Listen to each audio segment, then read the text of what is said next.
So big pass season 7ல் கலந்துக்கிட்ட சரவண விக்ரம் பலே ஆளாக இருக்கிறாரு. போகிற போக்கில் வேறு லெவலில் வாய்ப்பு ஒன்றுக்கு அடி போட்டுட்டு போயிருக்கிறாரு.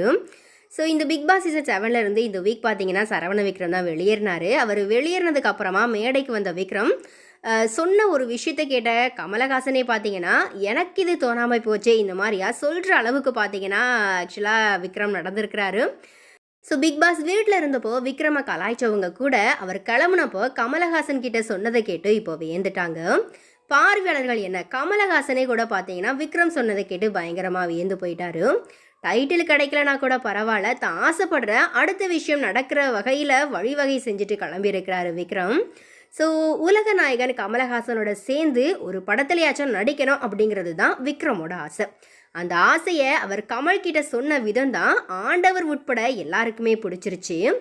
உத்தம வில்லன் படத்தில் அப்பா பையன் காட்சியில் வரும்ல சார், அதில் எப்போ பார்த்தாலுமே அந்த பையன் கேரக்டரில் என்னை ஞாபகம் வச்சே தான் பார்ப்பேன் சார். நம்ம 2 பேரும் ஒரே ஒரே ஃப்ரேமில் இருக்கணும் சார், இந்த மாதிரியா வந்துட்டு சொன்னார். ஸோ விக்ரம் இப்படி பேசும்போது கமல் சாரை பார்த்தீங்கன்னா பயங்கரமாக ஆச்சரியப்பட்டிருப்பார். ஸோ எனக்கு நான் நடிக்கும்போது இந்த மாதிரியெல்லாம் வாய்ப்பு கேட்கணும்னு தோணாமல் போச்சு, இது வாய்ப்பு கேட்குறதுக்கு புது ட்ரிக்கா அப்படிங்கிற மாதிரியா கூட பார்த்தீங்கன்னா கமலஹாசன் வந்துட்டு விக்ரமே வந்துட்டு கலாய்ச்சிருப்பார். ஆக்சுவலாக பார்த்தீங்கன்னா விக்ரம்க்கு வந்துட்டு எப்படியாச்சும் இந்த டைட்டில் அடிக்கணும் அப்படிங்கிறதான் வந்துட்டு ஆசை. ஸோ அவர் வந்துட்டு அதுக்குண்டான எஃபோர்ட் போட்டாரா அப்படின்னு கேட்டால் கண்டிப்பாக 200% வந்துட்டு இல்லை அப்படின்ட்டு தான் சொல்லணும். பட் கொஞ்ச நாட்களாகவே பார்த்தீங்கன்னா பயங்கரமாக ரசிகர்கள் வந்துட்டு அவர் கழுவி ஊற்றுனாங்க. பிகாஸ் அந்த பாண்டியன் ஸ்டோர் சீரியலில் பார்த்தீங்கன்னா அவருக்கான ஒரு ரசிகர்கள் வந்துட்டு அவருக்கு உண்டு. ஸோ அதே ஒரு எதிர்பார்ப்போடு தான் பார்த்தீங்கன்னா பிக் பாஸ் வீட்லேயும் சரவண விக்ரம் வந்துட்டு ரசிகர்கள் பார்த்தாங்க. பட் அவர் பார்த்தீங்கன்னா அந்த ரசிகர்கள் அந்த சீரியல் மூலியமாக கிடைச்ச ரசிகர்களுக்கு கூட இந்த பிக் பாஸ் சீசன் மூலியமாக அவர் இழந்துட்டார் அப்படின்ட்டு தான் சொல்லணும்.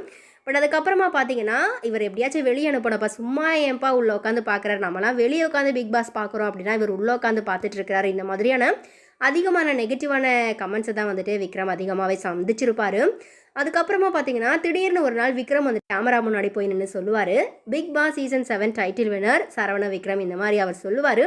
ஸோ இந்த ஒரு பர்டிகுலர் கட் ஆஃப் வீடியோ பார்த்தீங்கன்னா பயங்கரமாக இணையத்தில் வந்துட்டு ட்ரெண்ட் ஆச்சு. ஆக்சுவலாக இந்த ஒரு வீடியோவை வச்சு விக்ரமை எல்லாருமே கலாய்க்க ஆரம்பித்தாங்க. பிகாஸ் அவர் எதுவுமே சொல்லலை, நாம் எல்லாரும் அவரை மிக்சர் போட்டியாளர் அப்படிங்கிற மாதிரியா சொல்லிட்டு இருக்கோம். பட் அவர் பார்த்தீங்கன்னா டைட்டில் வினர் அப்படிங்கிற மாதிரியா அவர் வந்துட்டு என்கரேஜ் பண்ணிக்கிறாரு. இந்த மாதிரியா அவரை கலாய்க்கிறதுக்காகவே பார்த்தீங்கன்னா நிறைய பேர் வந்துட்டு அவர் பற்றின விஷயங்கள் எல்லாமே இது பண்ண ஆரம்பித்தாங்க. ஸோ அவருடைய வீடியோஸ் எல்லாமே ட்ரெண்ட் பண்ணாங்க. ஸோ ஒரு வகையான காமெடி ட்ராக்ல பார்த்தீங்கன்னா விக்ரம் வந்துட்டு ஃபேமஸ் ஆகிட்டார். அண்ட் அதே போல் ரீசெண்ட் டேஸில் பார்த்தீங்கன்னா அவர் வந்துட்டு ஓகேப்பா இவர் வந்துட்டு பிகாஸ் அவர்கிட்ட ஒரு நல்ல ஒரு குட் குவாலிட்டி வந்துட்டு ஒன்று உண்டு. ஸோ யாரையுமே ஹர்ட் பண்ணியிருக்க மாட்டார். ஆக்சுவலாக யார்கிட்டையும் சண்டையும் போட்டிருக்க மாட்டார். அண்ட் அதே போல் யாருன்னா சண்டை போட்டுட்டு ஒரு ஓரமாக உட்காந்து ஃபீல் பண்ணிட்டு இருக்காங்களா இல்லை ஹர்ட் ஆகிட்டு இருக்காங்களா அப்படின்னா அவங்கக்கிட்ட போய் ஆளாக பேசி அவங்கள சமாதானப்படுத்தி அவங்கள ஜாலி மூடுக்கு கொண்டு வர பர்சனாக பார்த்தீங்கன்னா விக்ரம் தான் வந்துட்டு இருப்பார். ஸோ அதனாலே பார்த்தீங்கன்னா அவருடைய கேரக்டர் வந்துட்டு ரசிகர்களுக்கு பிடிக்க ஆரம்பிச்சுது. பட் இந்த பிக் பாஸுக்கு முக்கியமான இன்னொரு குவாலிட்டி பார்த்தீங்கன்னா வாய்ப்பு கிடைக்கிற இடத்துல பேசணும். ஒரு இடத்துல நாம உண்டு நாம வேலை உண்டுன்ட்டு இல்லாமல் அந்த இடத்துல நம்மளுடைய குரல் உயரணும். ஸோ வந்துட்டு நம்மளுடைய கருத்துக்களையும் நம்ம அழுத்தமாக பதிவு பண்ணணும். ஸோ அந்த வாய்ப்புகளை எல்லாமே பார்த்தீங்கன்னா விக்ரம் தவற விட்டுட்டாரு. ஸோ அதனால தான் பார்த்தீங்கன்னா இன்றைக்கி எவிக்ட் ஆகி வெளியவும் போயிட்டாரு. ஸோ எனிவே கமலஹாசன் சார்கிட்ட அவருடைய ஆசையை டேரெக்டாகவே சொல்லியிருக்கிறாரு.